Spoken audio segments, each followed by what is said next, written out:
Hi, welcome back to Mind Control. I was 27 years old, October 8th, 1985, in Larity's Comedy Club. Walked in the comedy club, first time in my life, won amateur night, $50. Drove 40 minutes home, cried all the way home. This girl I rode with, she said, "Why you crying? It ain't but $50. You don't even understand. I'm born." She said, "What you mean you born?" I said, I know what I'm gonna do the rest of my life. She said, "You ain't winning but $50. I said, "No, I've been praying my whole life, God, what is it? My life gotta be more than this." I won that comedy competition. I went to work October 9th, the next morning, and quit my job. I'm gonna tell you something. That decision cost me everything I had. I lost everything. I lost my family. I lost friends. I lost everything. I became homeless. I lived in a car for 3 years. But I just saw this vision. I just pursued it. I said, wow, that's it.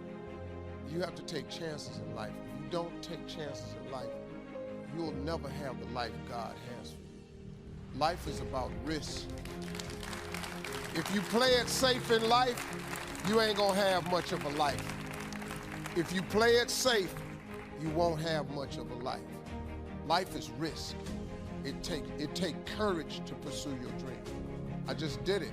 It cost me everything, but eventually, God is very good, man, when he sees you take a leap of faith.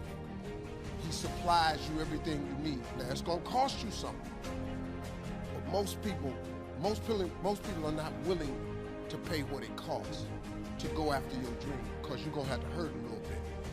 And most people don't like being uncomfortable. If you don't want to be uncomfortable, please do not pursue success, because success is a very uncomfortable feeling. And I just learned to be comfortable being uncomfortable. If you can get that in your head, this too shall pass. Every moment of everything you've ever gone through, God got you through. You didn't even realize it. He just got you through. You can't name one thing he didn't pull you through. Well, I lost my mother. I'm still grieving over that. I lost my mama 21 years ago. I still grieve over it, but I'm here. You know, I got through it. You're gonna get through it. But you gotta take chance in life, man. Can't play it safe, y'all.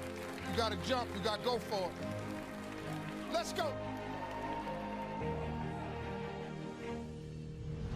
I've had it with being broke, and I've had it with lying. I've had it with being embarrassed over not having any money in my pocket. I promised myself that day that this would never happen again. I picked a day and an amount, and I said, I'll never carry less. It was one of those reasons that still affects my life after all these years. So I now carry a few $100s in my money clip. I do that for two reasons, I guess. One reason is the way it makes me feel. That special feeling of having plenty. Mr. Shove said to me, the first $500 you earn, put into your pocket, not in the bank. It feels much better in your pocket than it does in the bank. I've found that's true. But I also carry plenty in case I bump into another Girl Scout who's selling cookies. I'm ready. I remember walking out of the bank one day in Northern California where I lived at the time, and there were two little girls selling candy right outside the bank for some girls' organization. The first little girl walked up to me and said, "Mister, would you like to buy some candy?" I said, "I probably would. What kind is it?" She said,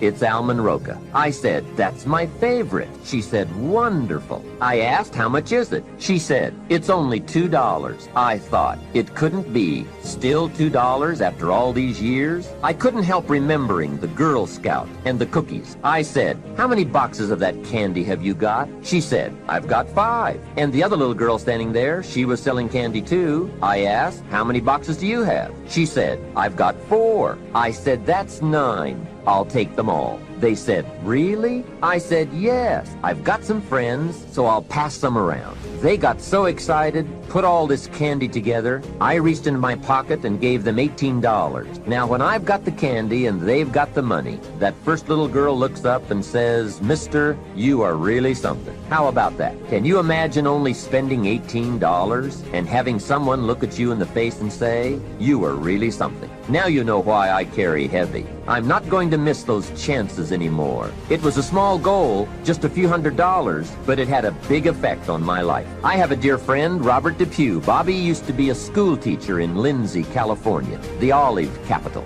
After he taught school for several years, he became a little weary of teaching and decided to get into sales. One day, without telling anyone, he quit his teaching job and jumped into sales. When he did, his brother poked fun at him. His brother said, "You're going to go right down the drain.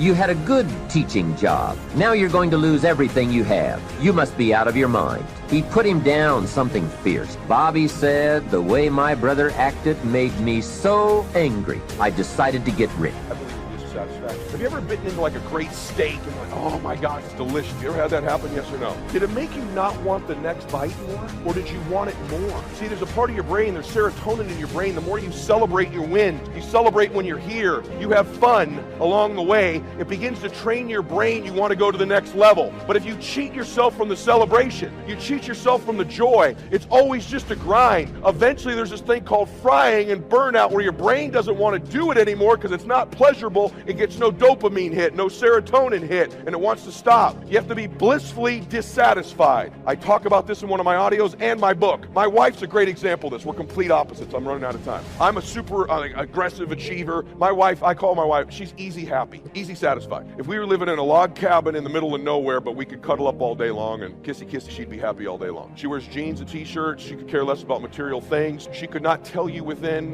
many decimal points how much money we have. I'm not even sure she knows, other than Bank of America, where any of the money is. Could care less about it. She just loves people, loves life. She's the daughter of a pastor, her brother's a pastor. She's just a happy person. And she's married to a complete psychopath. But my wife, we've been together for a long time, she's developed some, I love my wife, but I don't like her all the time. The longer, any of you that have been in a long-term marriage here, they start doing some crap, man, that just drives you crazy. Anybody relate to that, yes or no? My wife has developed this very bizarre habit. I'm not sure how it started or where it started, but when she eats pleasurable food, she moans orgasmically. So we'll be eating lasagna at the house, kids at the table, and she just started this a few years ago, and she doesn't even know she's doing it. We'll be eating, how was school today, Greg, say the prayer, and then, or like, I'm serious, or like just eating a brownie. I'm like, that is so weird. Stop it, in front of the kids. What is wrong with you? She's like, what am I doing? I'm like, I don't want to even tell you, but like, it's really uncomfortable. Stop it. She's like, it tastes so good. I'm like, babe, we got it, stop. But she doesn't know she's doing it. So my son's birthday happens. We're at this restaurant, and she's hot. My wife's super hot, right? So, and I say that, being married a long time, he's hot, dude. And so we literally walk into this place, and there's some dudes checking her out, and I'm Italian, and I was in a bad mood, and you shouldn't look at my wife more than about one time, right? So these guys look at me, and my kids know, now that I've become a public person, I've gotten better at this stuff, but like, you get to look at her once, maybe twice. You turn around with a whole table full of people, come slap the shit out of you, right? Excuse my language. So these guys are looking at her a little bit too long, and they're on the edge. They didn't know it, but they're about to get slapped. They didn't, you know what I'm talking about, guys, right? They didn't know it, but it was getting close. You do it again, I'm gonna slap you. Sure enough, we're at their table next to them. Her steak comes, takes the first bite. You're like, oh! I can't even blame them. I'm like, stop it. She goes, what, am I doing it? I'm like, yes, you're doing it. My daughter's like, Mom, you're doing it. Sure enough, a few minutes later,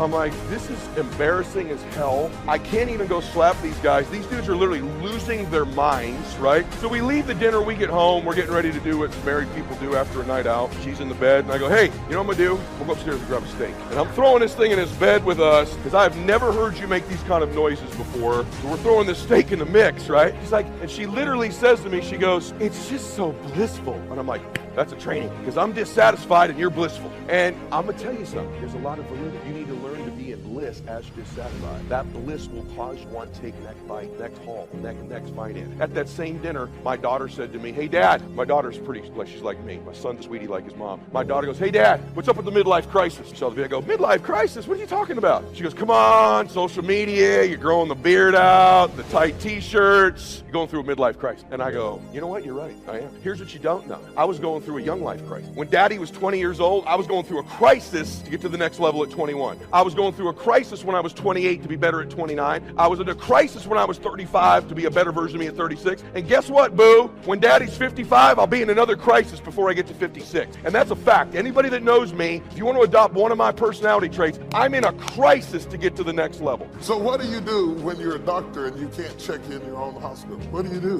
when you're walking around acting like you can't catch the flu? You don't get tired. You don't get burnt out. You don't have mood swings. You and her don't have an argument. Your kids are perfect. You phony. That's a lie. You can't raise perfect kids. It don't happen. You have perfect relationships. It don't happen. My teeth bite my tongue sometimes. They're in the same head.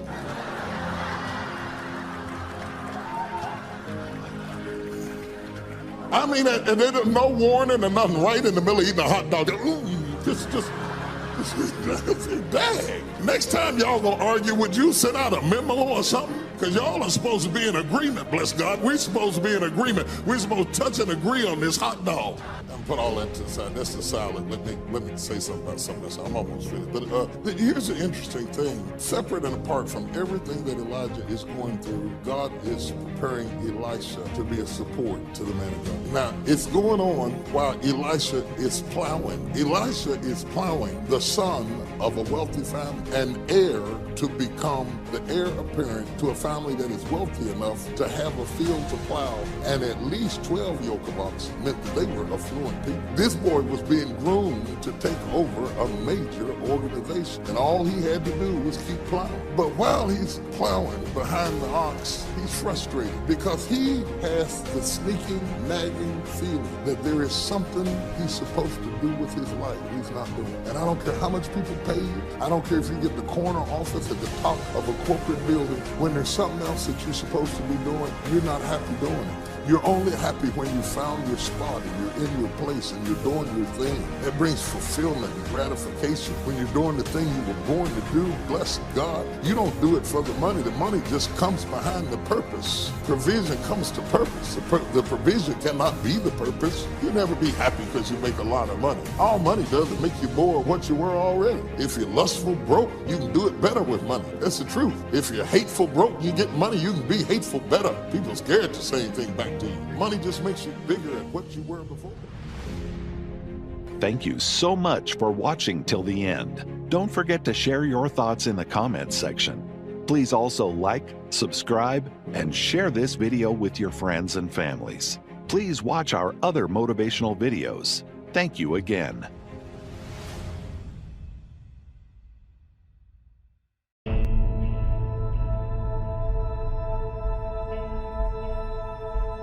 I mean, how many changes took place in 1 year?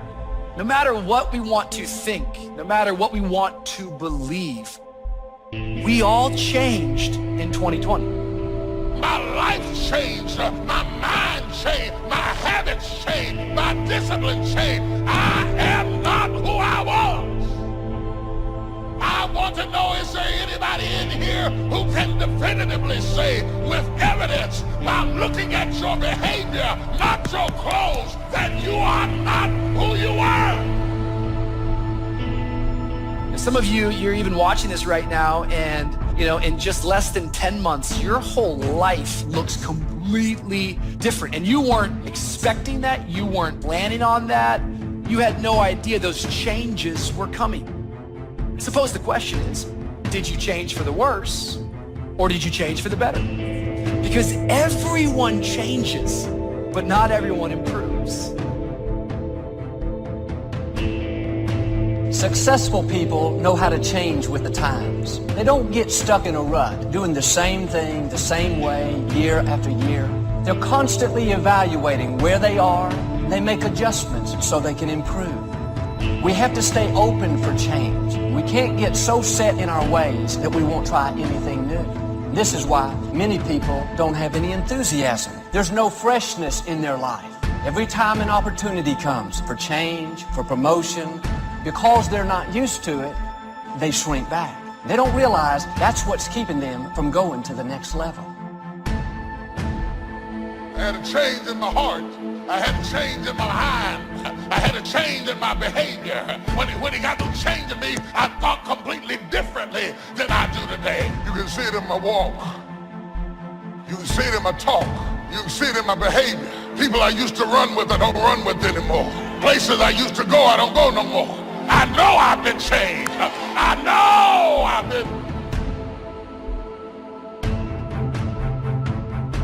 But how many of you know that when you get tired, when you get fatigued, when you get desperate, you start lowering your standards pretty quick?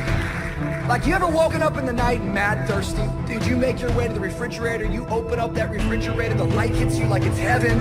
Because if you get thirsty enough, you'll drink anything. Some of us have been on the faith journey for a while and we have gotten tired on our journey. Yet when you start to get tired, it's a bad moment to make big decisions because you will lower your standards. Some of us in this room, we have settled for second best because we've traded an eternal blessing for short-term gratification.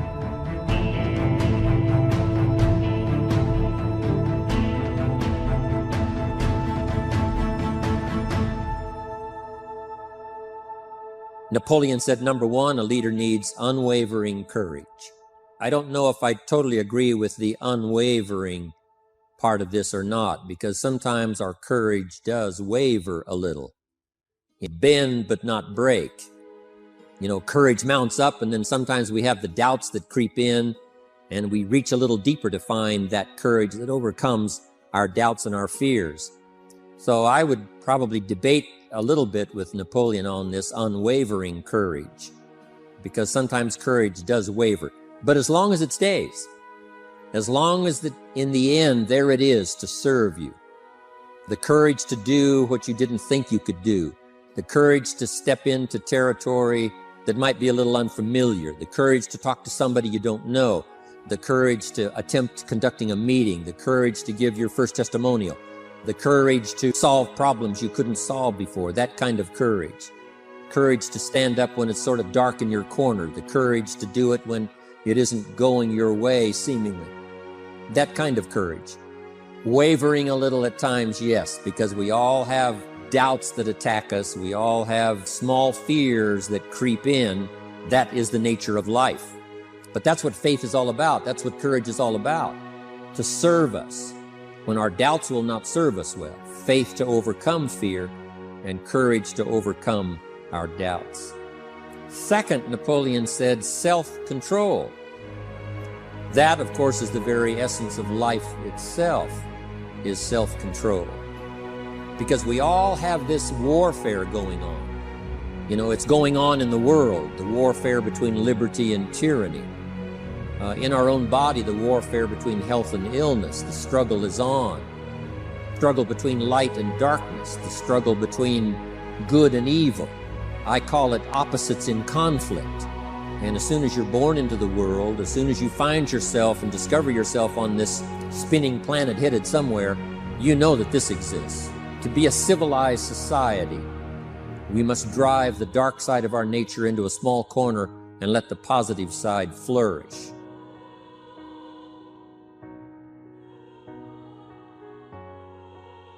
And in the coming days, don't be surprised if God brings new opportunities across your path. Some of you are going to be offered a position that you feel is over your head. Or maybe you single people, God's going to bring somebody new into your life. You'll be tempted at first to play it safe. Think about all the reasons why you can't do it. You've been hurt in the past. You can't get into that new relationship. You're not qualified for that new position. But if you're going to experience God's best, you got to be willing to take a risk. You can't get stuck thinking that it can only happen one way. This life that you're living is one long, big journey. And maybe you hit an obstacle on the way that slowed you down, or maybe put your goal on the back burner, but do not call yourself a quitter. You're already telling yourself that you're a quitter. You put that in your background, and I don't want to see that happen to you because you matter too much. You are not a quitter. You are not someone who gave up. You are simply someone who may have not been ready to face some of the demons that are in your background. Who may have not been ready enough to say, you know what, I love myself enough this time to believe myself enough to keep showing up for myself. What would you do with your life if you had it to live over? What is one value, one deep commitment from which you would never budge? Are you proud of how you have been living your life? Have you explored your natural talents, your gifts, by enthusiastically trying a variety of activities?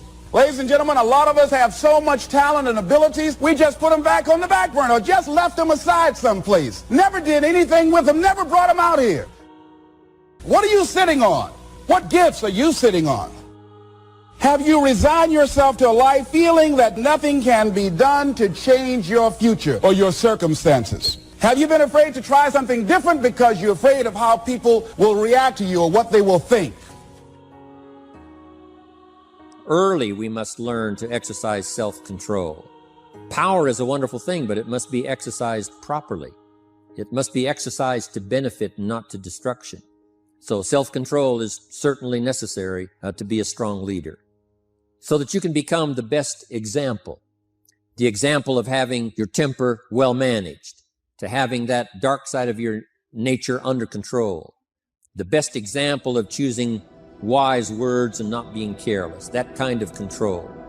Control of your appetite, control of your desires, so that they fit into the positive side of life and not the negative side. Then he said, a leader must have a keen sense of justice. How very true. Justice we become familiar with, even when we're small.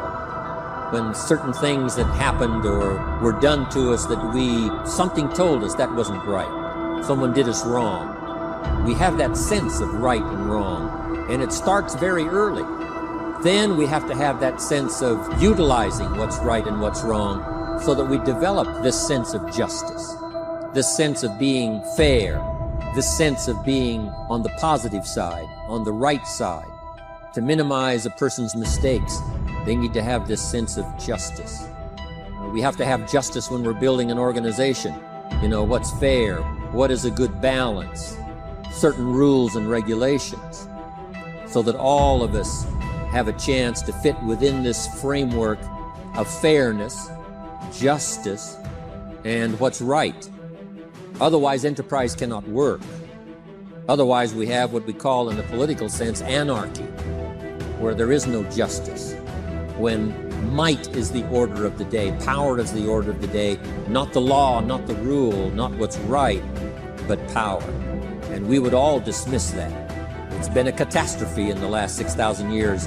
The governments that resorted to power instead of democracy, that resorted to intimidation instead of freedom.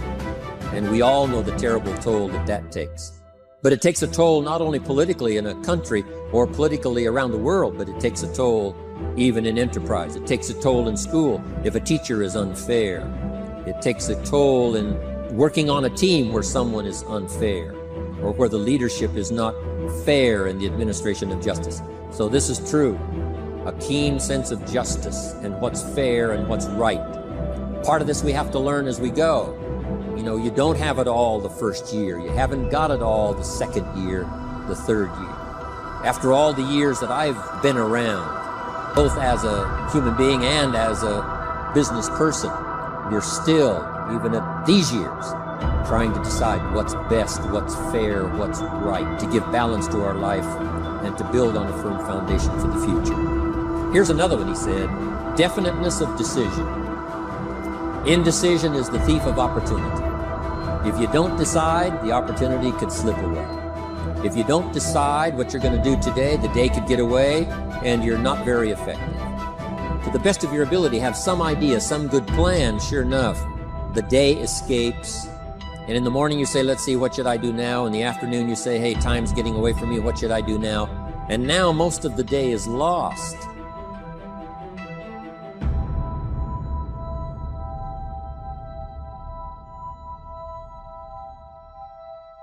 When I know I need to change something, what I do is I change it.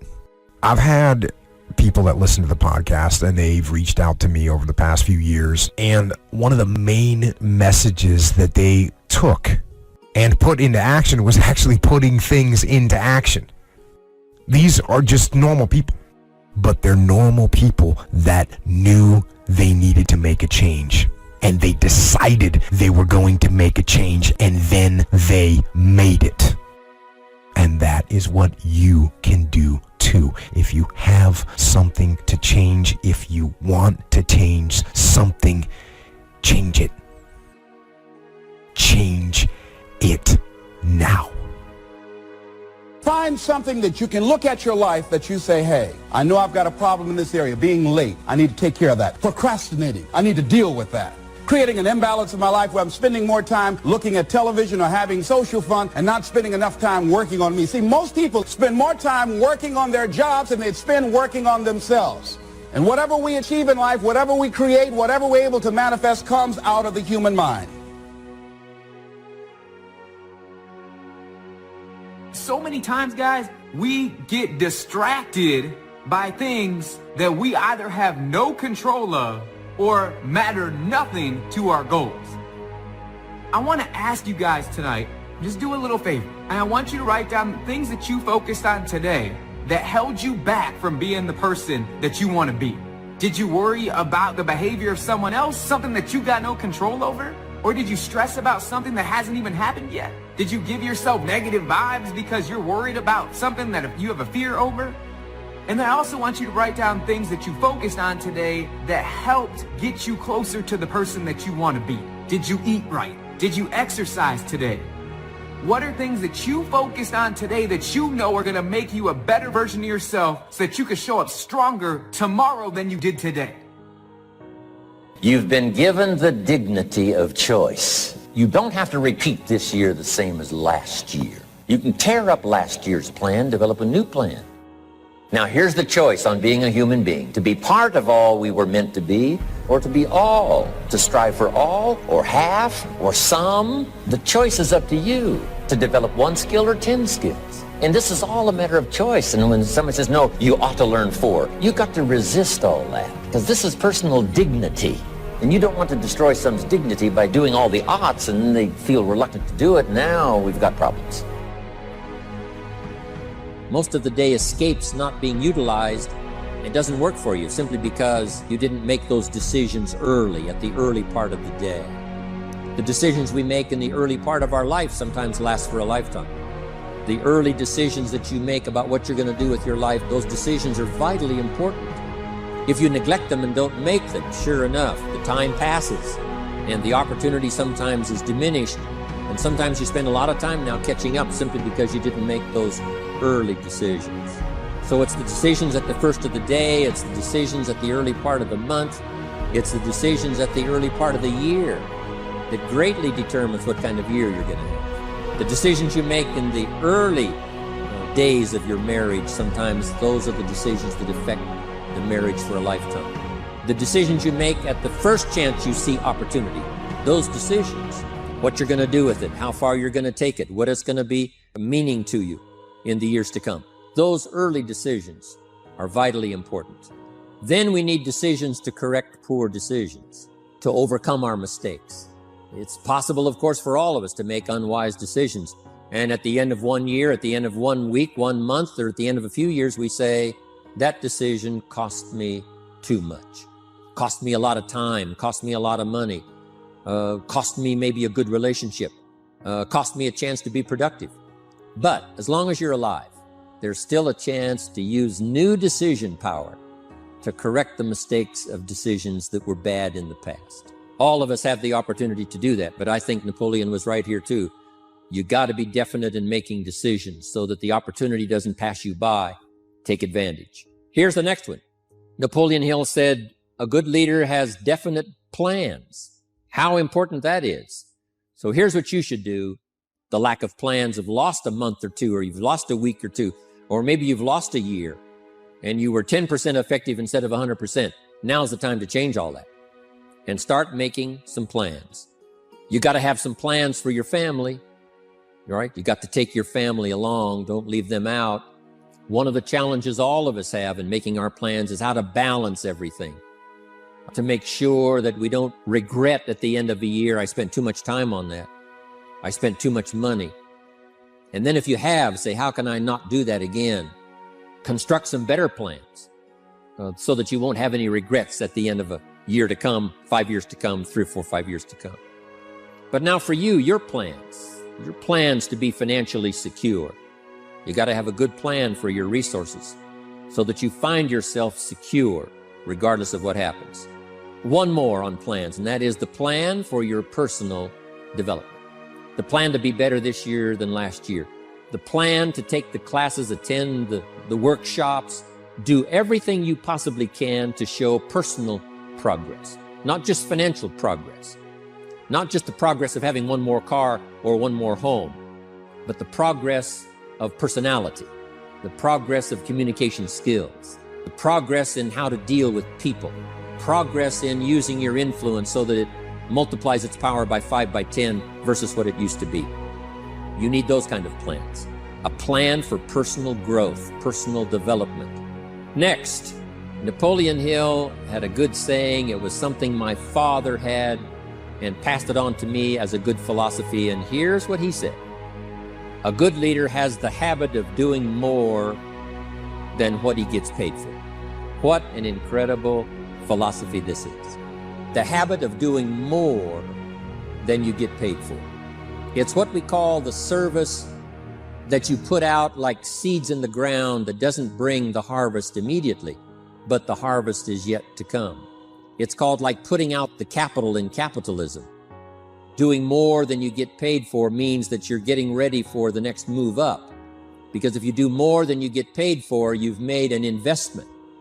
The average person might think if I do more than the company requires, then they're ripping me off. I'm not getting paid for that extra time, that extra attention. But you must not view it that way. You must say, I'm getting there a little earlier, staying a little later, as an investment in my own personal future, because I want that kind of reputation. I want that kind of philosophy to work in my life. Do more than you get paid for. Right? They've got the product, you've got the money, but you can't stop your investment there.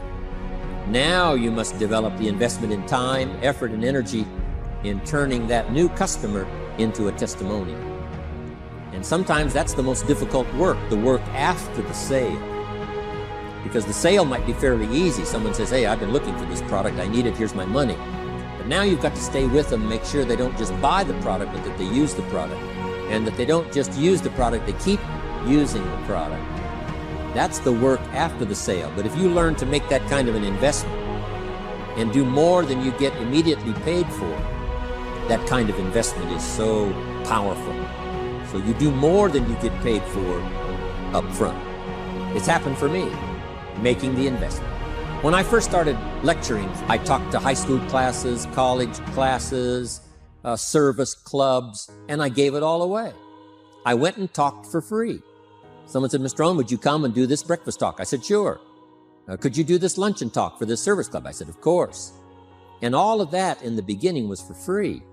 Primarily because I'd made my fortune, I didn't need the money, but I did it for free. But look what it's made for me by giving that kind of service in those early days. And finally it led to business and led to an enterprise. And I was giving a seminar all those years ago here in Los Angeles, and Mark Hughes was in my audience. So what you don't get paid for, don't worry about that. Just render the service with the vision of the future that it'll come back multiplied if you have this kind of habit, this kind of philosophy. Next, Napoleon Hill talks about personality. You need a pleasing personality. There's many parts to your personality. One is your working personality. The kind of behavior, the kind of attitude that you need, especially in the public.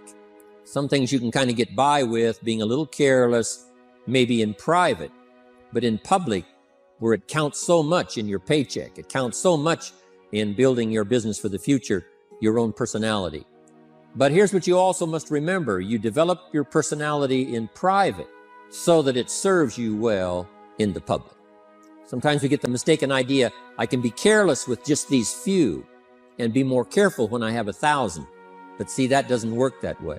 Careless with a few, sure enough, that will creep into your presentation for 1,000 people. You say, well, I'm only talking to 2 people, it doesn't matter much. That's when it really matters. Because if you'll practice well there, using your personality, using your influence, to get someone's attention, to get them to listen, to get them to participate, the kind of personality that someone says, I'd like to be around this person. They're unusual. They're not like the average person I meet on my everyday experience. That kind of personality. But you've got to practice it behind the scenes. You've got to practice it one-on-one. And if you're effective one-on-one, 1-on-3, 1-on-5, I promise you, that will get you ready to now perform with the kind of personality, the kind of charisma that wins people when you're in front of 500 people, 1,000 people, 5,000. So this is a good point, working on your personality. Here's the best gift you can give someone, and that's the gift of attention. Attention is so powerful. So, same thing you can learn to do.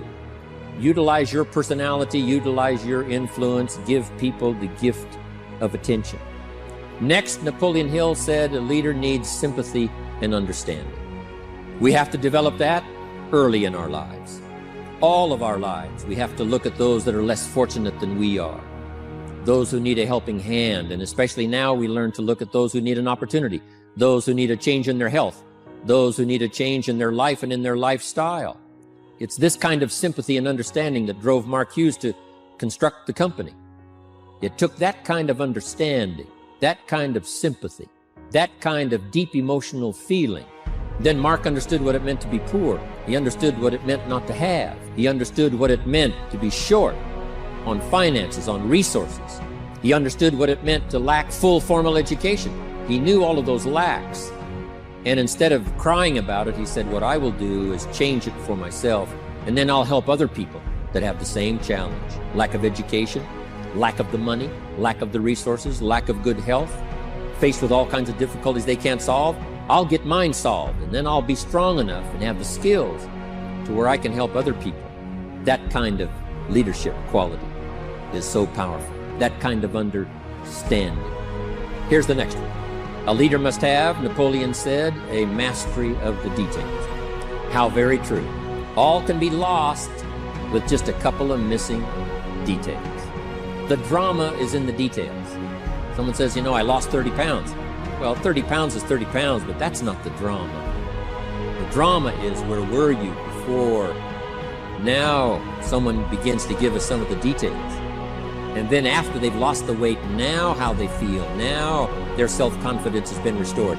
Now they feel better about themselves. The drama is in the details.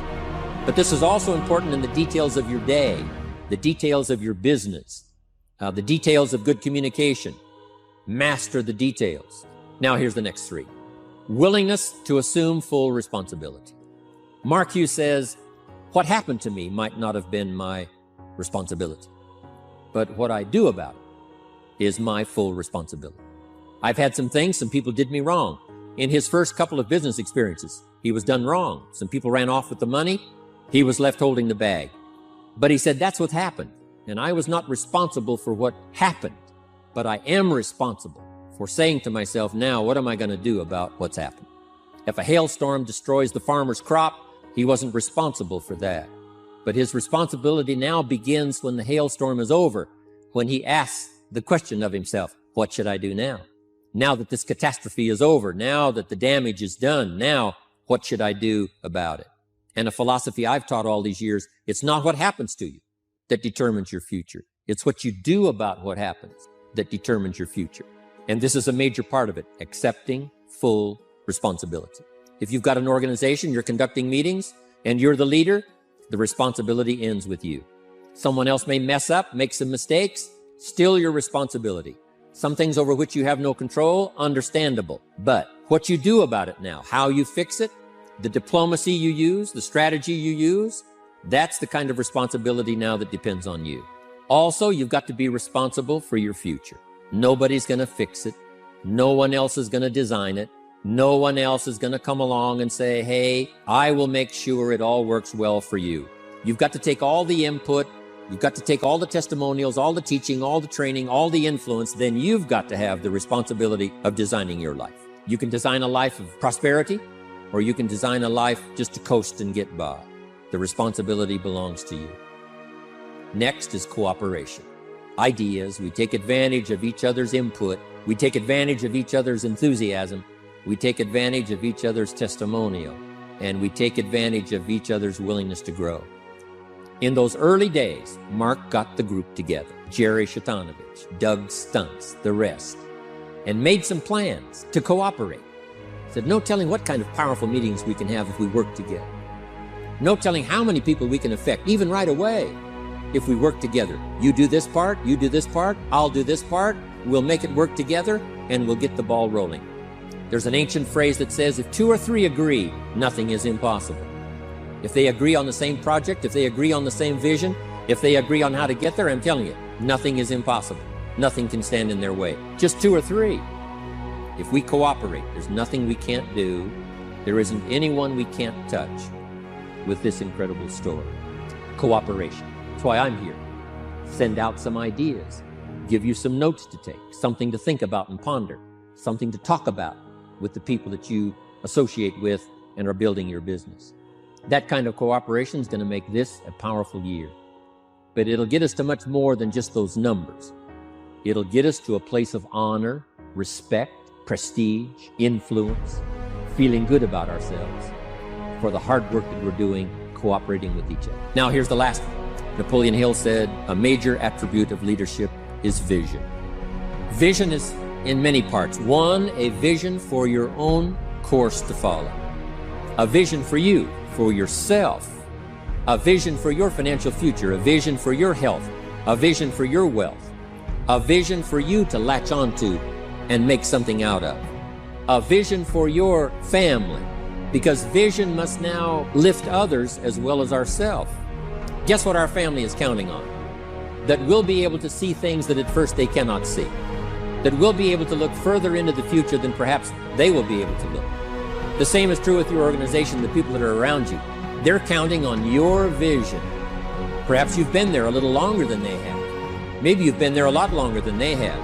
And they will look to you to help them see things that they can't see in the beginning.